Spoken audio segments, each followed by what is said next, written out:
Apa kabar semuanya? Terpancar dari wajahnya ya. Terima kasih sekali buat kesempatan yang diberikan pada saya untuk menyampaikan apa yang menjadi isi hati Tuhan bagi setiap kita yang ada di tempat ini. Saya rindukan bahwa apa yang saya sampaikan bukan hanya sebagai knowledge yang saya sampaikan, tapi itu benar-benar isi hatinya Tuhan buat kita di tahun 2023. Kalau minggu yang lalu Pak Edi berbicara tentang tahun baru, rahmat yang baru, dan berkat yang baru. Bagaimana kita bisa mengalami itu semuanya? Ada dua hal, yaitu yang pertama adalah saat kita hidup dalam Tuhan. Yang kedua, saat kita sudah hidup dalam Tuhan, maka kita akan bisa menerima berkat-berkatnya Tuhan. Dan hari ini saya menyambung dengan apa yang disampaikan oleh Pak Edi tentang terhubung. Sebenarnya kehidupan kita ini semuanya terhubung. Kita punya handphone, kalau nggak ada signal, berarti kita tidak bisa terhubung. Lost contact. Kita punya teman, kita punya family, kalau kita tidak punya hubungan, maka kita akan mengenal mereka dengan lebih baik. Semua tentang terkonek, tentang hubungan. Kita baca dalam 1 Petrus 5 ayat 8 dan 9. Sadarlah dan berjaga-jagalah, lawanmu si iblis berjalan berkeliling sama seperti singa yang mengaum-ngaum dan mencari orang yang dapat ditelannya. Mungkin berpikir, Kak Jeki, awal tahun firmannya kenapa nakut-nakutin sih? Enggak, tapi ini adalah peringatan bagi kita semuanya. Bahwa kita punya lawan yang tanpa kita sadari, suka maupun tidak suka, hal itu ada. Dan biarlah hari ini kita sama-sama menyadari bahwa iblis itu seperti singa yang mengaum-ngaum, berjalan di sekitarnya kita, mencari celah di mana dia bisa untuk menjatuhkan kita. Biasanya tidak langsung jatuh dan tergeletak, tapi pelan, sedikit demi sedikit. Tapi itu membawa kita jauh dari Tuhan. Ayat yang ke-9. Lawanlah dia dengan iman yang teguh. Sebab kamu tahu bahwa semua saudaramu di seluruh dunia menanggung penderitaan yang sama. Kita nggak sendiri, Bapak Ibu, teman-teman semuanya. Semua orang di dunia juga mengalami hal yang sama.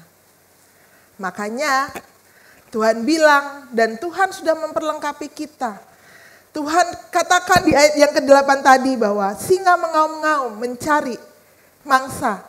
Siapa tahu ada celah dalam kehidupan kita yang membuat kita bisa dirobohkan, bisa dikalahkan. Tapi ayat 9 dikatakan, lawanlah dia dengan iman yang teguh.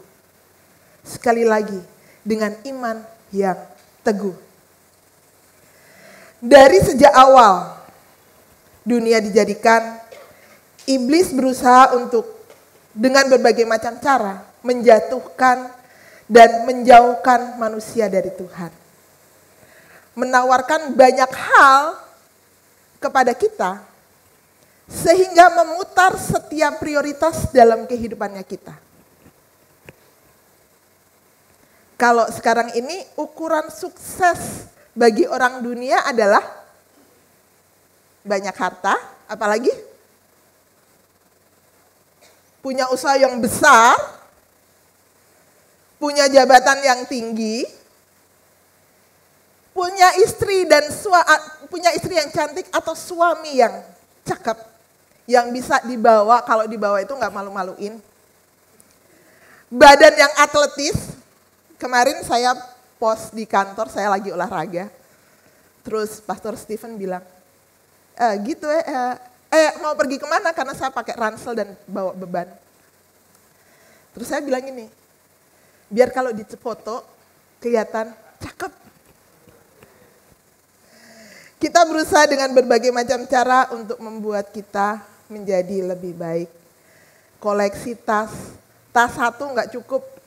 Dan saya nggak tahu tahun ini kenapa Tuhan kirim saya banyak tas. Dari pembina anak memberkati saya dengan tas. Dari seseorang juga memberi saya tas. Dan mungkin Tuhan bilang ya udah banyak. Saya bersyukur aja gitu. Saya dibagi-bagi juga. Dan baju yang baru, sepatu, kalau sepatu ada model yang baru, wah jangan sampai kita gak punya. Kita harus punya model yang baru, yang terbaru, yang terupdate. Bahkan kita berani mengeluarkan uang yang begitu besar untuk hanya kita membeli tas, membeli sepatu, membeli mobil yang baru. Salah nggak? Ya salah. Tuhan mau hatinya kita. Kalau kita punya uang kenapa enggak? Tapi yang Tuhan mau, lihat hati kita. Dan ini dikejar oleh semua orang di dunia, bahkan rela menghalalkan segala cara untuk mengejar semuanya itu. Kalau kita memang melakukannya dengan kita diberkati Tuhan, nggak ada yang salah. Tapi saat kita mengejar semuanya itu, kita menghalalkan semua cara, itu yang salah. Dan saat hati kita tamak, itu Tuhan juga nggak mau.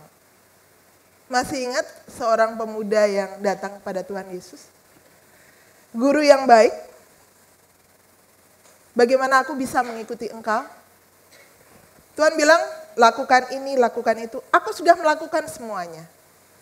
Tuhan cuma bilang ini, jualah semua milikmu dan berikanlah kepada orang yang membutuhkan. Kemudian pemuda itu apa? Dengan sedih hati, dia meninggalkan Tuhan karena banyak hartanya. Hati kita melekat ke siapa? Itu yang penting.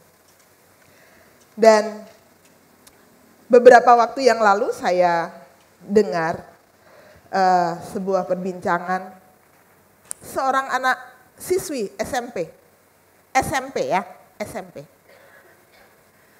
SMP itu umur masih 12, 13 begitulah ya, 14. Kemudian hanya karena dia mau handphone terbaru, keluaran terbaru, dia rela menjual dirinya. Kejadian di mana? Di Manado. Saya dengar itu sedih sekali. Bagaimana dengan orang tuanya? Hal ini sudah banyak sekali terjadi. Dan itu adalah tugas kita semua, orang tua, untuk mendidik anak kita.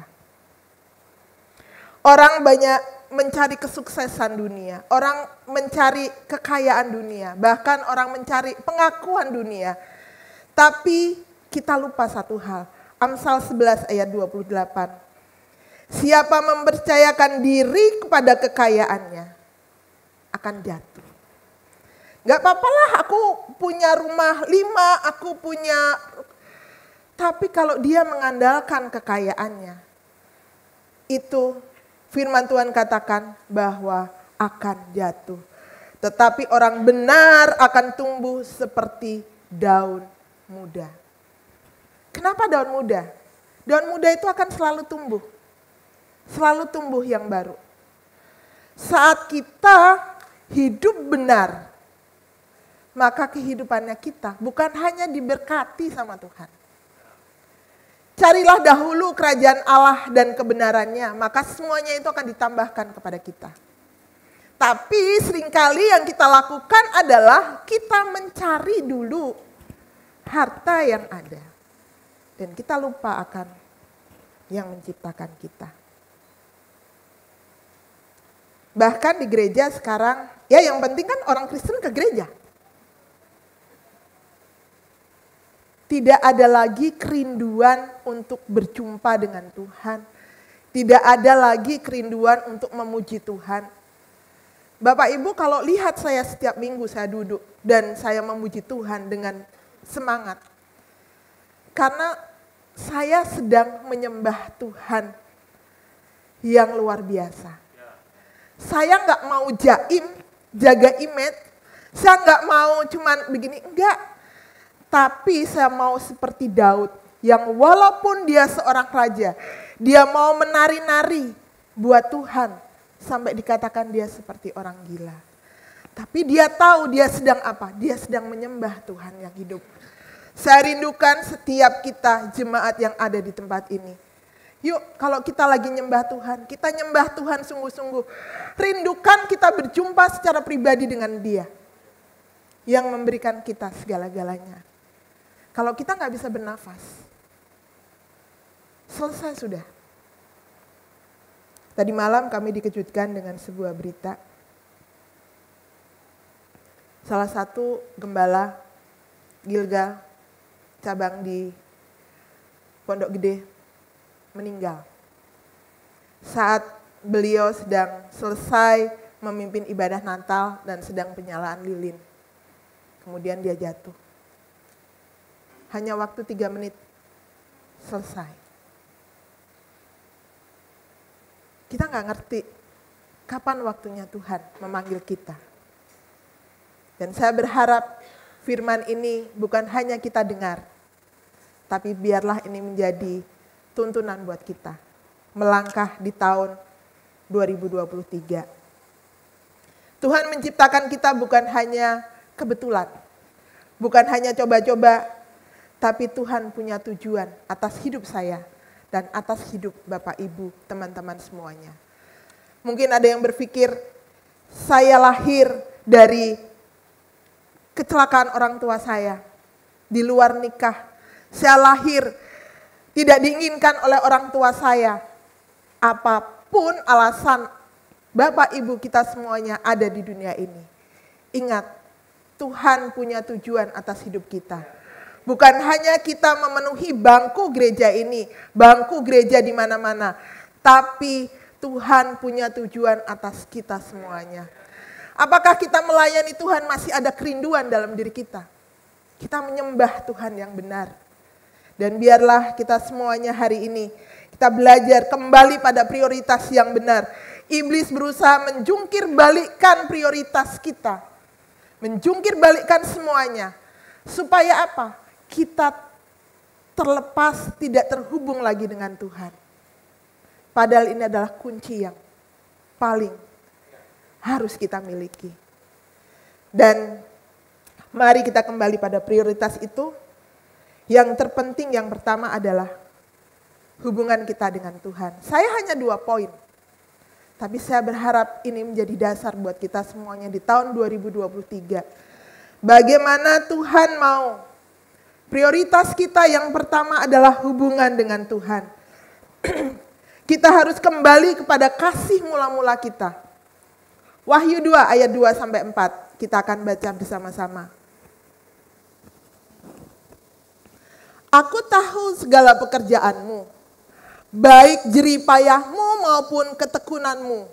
Aku tahu bahwa engkau tidak dapat sabar terhadap orang-orang jahat, bahwa engkau telah mencobai mereka yang menyebut dirinya rasul, tetapi yang sebenarnya tidak demikian, bahwa engkau telah mendapati mereka pendusta, dan engkau tetap sabar dan menderita oleh karena namaku, dan engkau tidak mengenal lelah. Namun demikian, aku mencela engkau karena engkau telah meninggalkan kasihmu yang semula.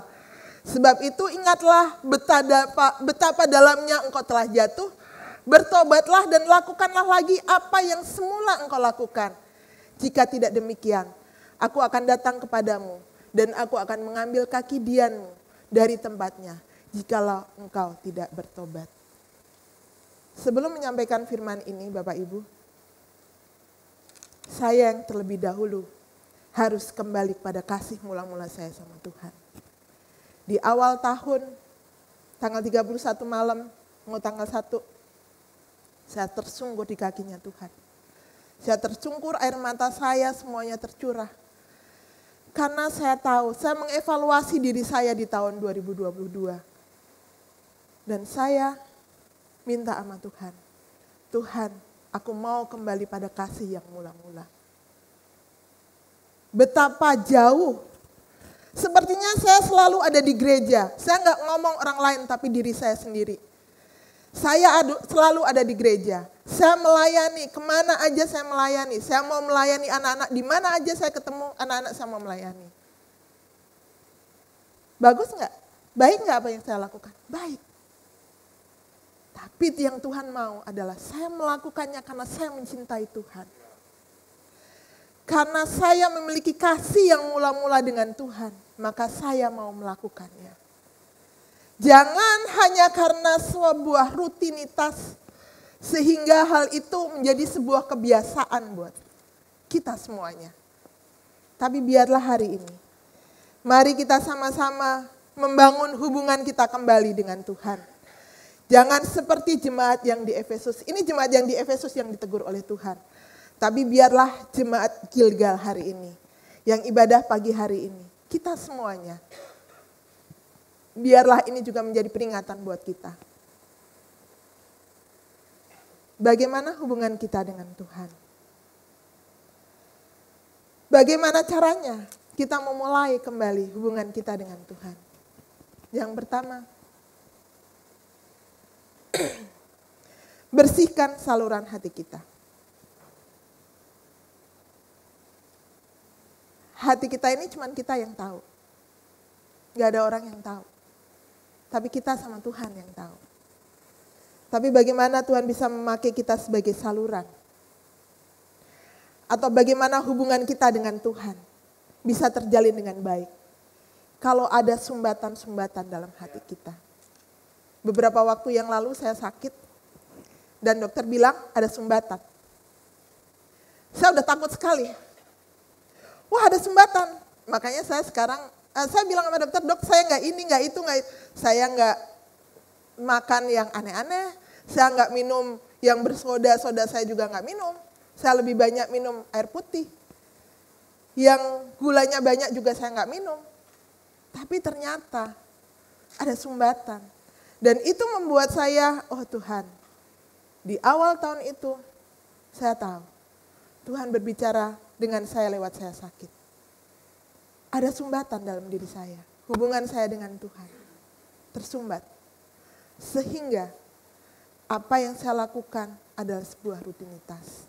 Dan biarlah seperti kita berusaha untuk menghilangkan sumbatan yang saya alami di jantung saya. Saya juga melakukan usaha untuk saya berhubungan dengan Tuhan. Karena itu enggak otomatis.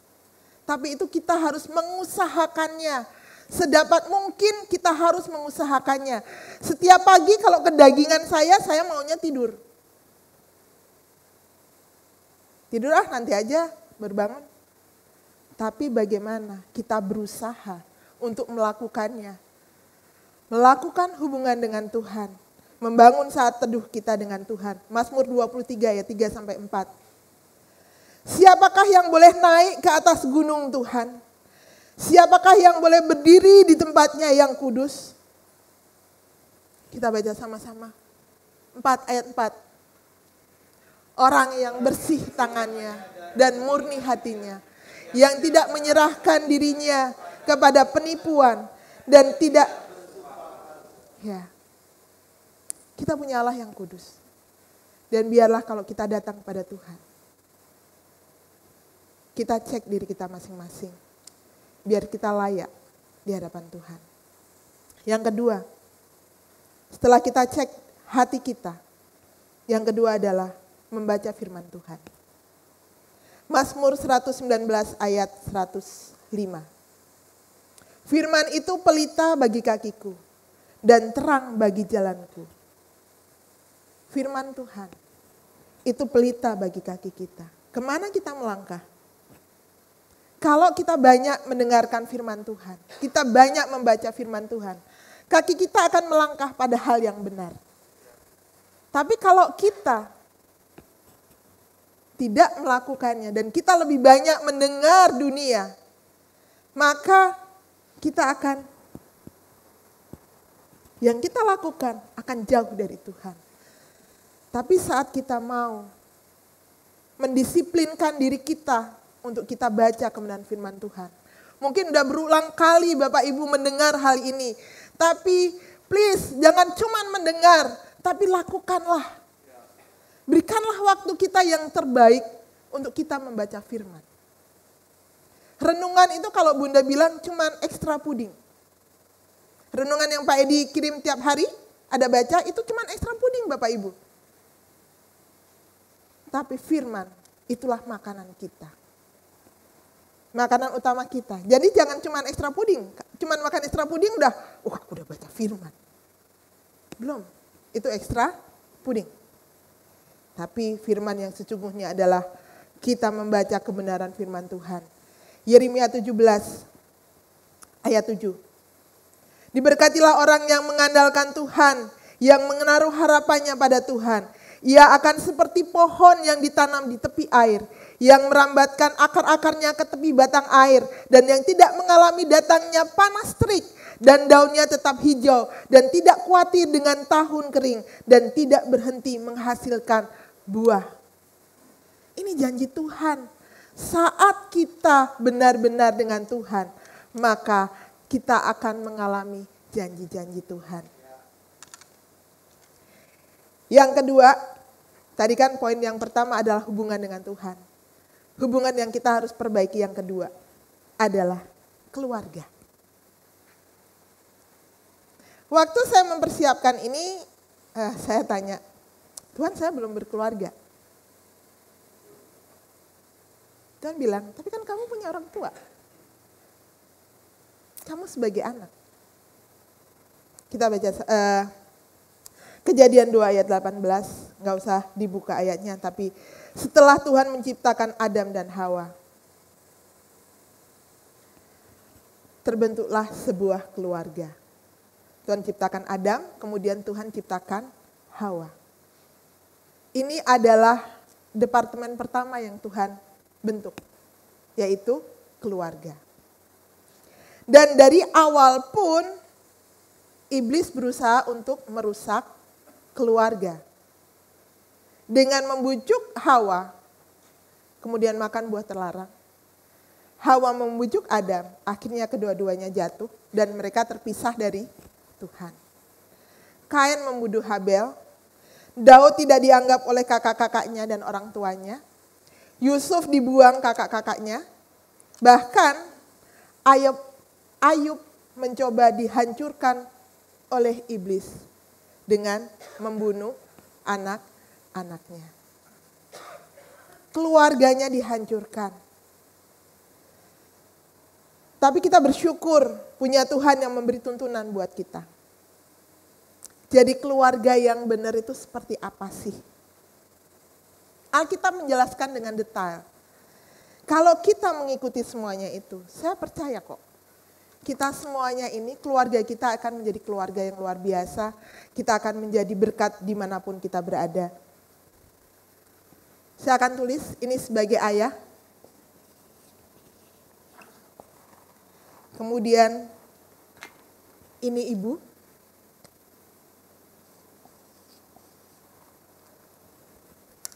Kelihatan?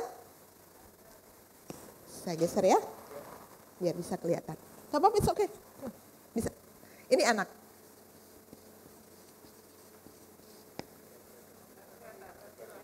Nggak kelihatan ya yang ini ya? Oke, saya ganti aja deh. Nih, ini anak. Kelihatan? Oke. Sebagai ayah dan juga sebagai suami. Sebagai ibu dan juga sebagai istri. Ayah punya kewajiban untuk mengasihi. Suami punya kewajiban untuk mengasihi istri. Mengasihi.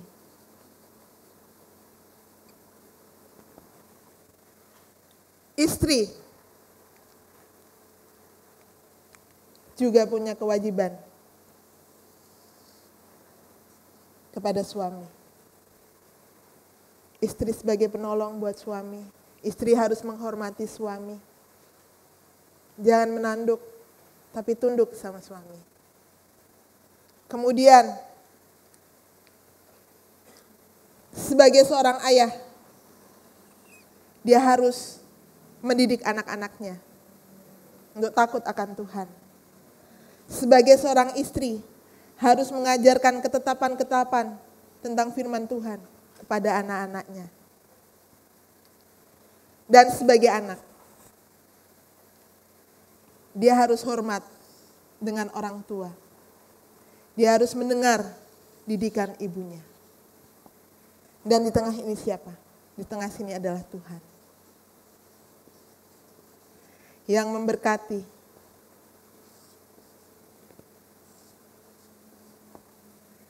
Ayat-ayatnya semuanya ada. Mari kita baca sama-sama. Efesus 5 ayat 25 sampai 28. Suami harus mengasihi istri sebagaimana Kristus mengasihi jemaat. Suami harus mengasihi istri seperti Kristus mengasihi jemaat. Kemudian Efesus 6 ayat 4. Bapak-bapak, janganlah bangkitkan amarah anakmu.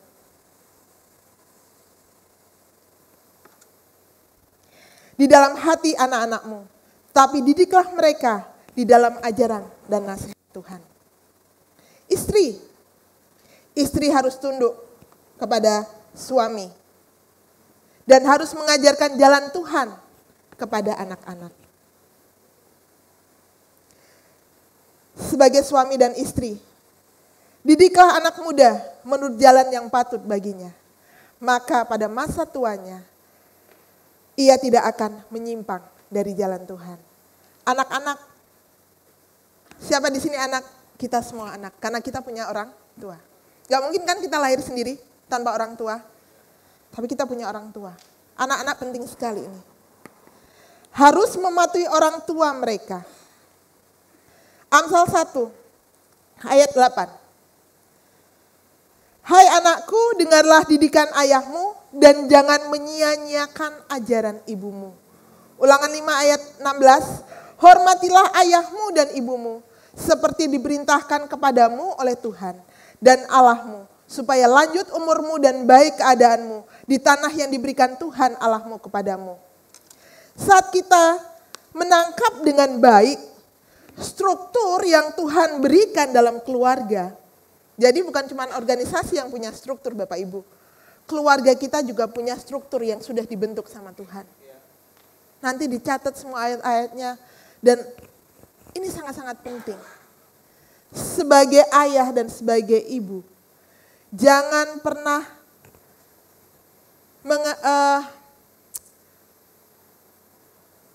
melemparkan tanggung jawab untuk mendidik anak-anak kepada suster, kepada pembantu rumah tangga kita, kepada gereja. Saya dengan anak-anak ketemu cuma seminggu sekali, waktunya cuma 2 jam, sekarang cuma 1 jam. Tapi orang tua yang punya tanggung jawab mendidik anak-anaknya. Suatu hari saya ketemu dengan teman-teman dan mereka ngobrol. Mereka bilang gini, wah anakku kalau susternya sembahyang, dia sembahyang. Buat saya nangis dengar itu. Karena apa? Harusnya anak itu melihat orang tuanya berdoa. Kita harus punya saat teduh, kita harus bersama-sama dengan sengaja mengajarkan anak kita berdoa bersama-sama sebagai satu keluarga. Jangan buat anak kita lebih kepada gadget yang memuridkan mereka. Tapi biarlah orang tua yang memuridkan anak-anak. Sekarang anak-anak kalau di mall aja sedikit-sedikit nih biar diem. Benar nggak? Bapak Ibu tahu nggak apa yang dia lakukan dengan ini? Kita nggak tahu. Sampai 1 hari kemarin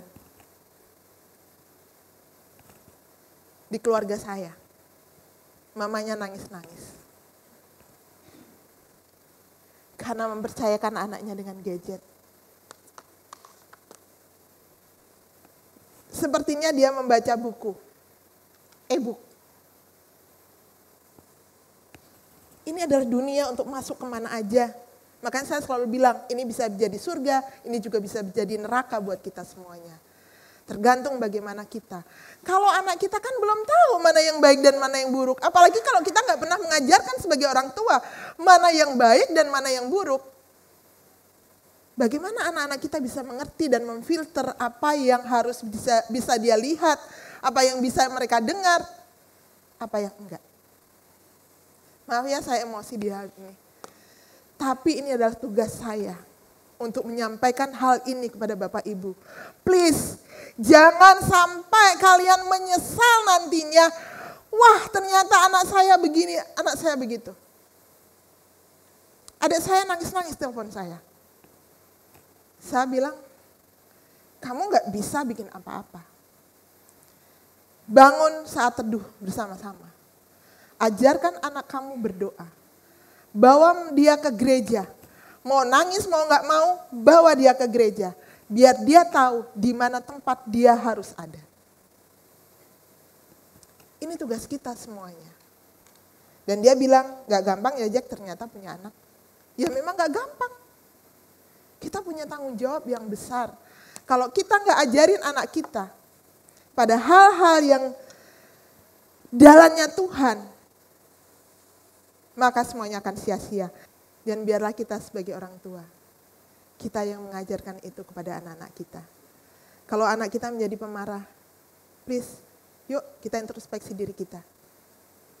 Apa yang sudah kita ajarkan kepada anak kita? Anak kita tuh melihat apa yang dia lihat sehari-hari di rumah. Jangan pernah berharap pada saat tua nanti, anak kita akan mendengarkan kita. Kalau kita tidak pernah punya waktu untuk mendengarkan anak-anak kita. Mari di tahun 2023 ini kita kembalikan fokus kita. Seperti Andino yang akan mencoba memanah. Sebagai seorang pemanah, kita harus fokus. Dan itu harus diusahakan. Andino, kamu siap mau memanah? Oke? Dari sebelah sini aja kali ya. Nanti baru dilihatin. Oke. Silahkan Andino. Kamu, apa yang menjadi fokus kamu dalam hidup kamu? Di situ ada Tuhan, ada family, ada profesi kita, ada servant of God. Ini adalah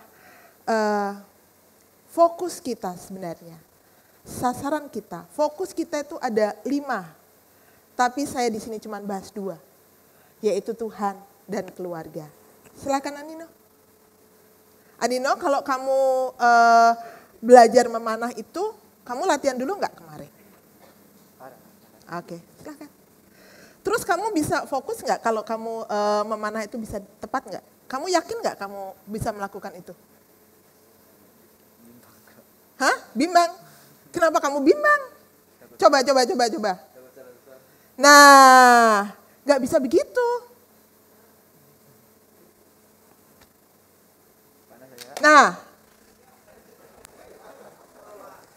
kenapa? Karena dia nggak fokus. Saya gangguin terus. Kenapa saya ngomong dia terus? Karena saya sedang mengganggu fokus dia. Sehingga dia tidak mengenai sasaran. Dia tahu, kita tahu apa yang harus kita tuju adalah Tuhan. Tapi terkadang sekitar kita mengganggu kita. Untuk kita tidak fokus pada sasaran yang benar. Saya panggil untuk tim musik bisa naik ke atas. Andino, terima kasih banyak ya. Berikan tepuk tangan buat Andino. Sebagai penutup, pilihan ada di tangan kita. Apakah di awal tahun ini kita akan memperbarui hubungan kita dengan Tuhan dan hubungan kita dengan keluarga? Ataukah kita memilih untuk kita menjadi sasaran si iblis? Sebenarnya dalam segala sesuatu jangan selalu nyalain iblis. Terkadang kita yang salah. Tapi yang jadi kambing hitamnya itu selalu iblis. Tapi biarlah kita sama-sama di awal tahun ini, di hari yang ke-8, kita kembali fokuskan kita kepada Tuhan dan kepada keluarga kita. Kemudian pada pekerjaan kita dan pelayanannya kita.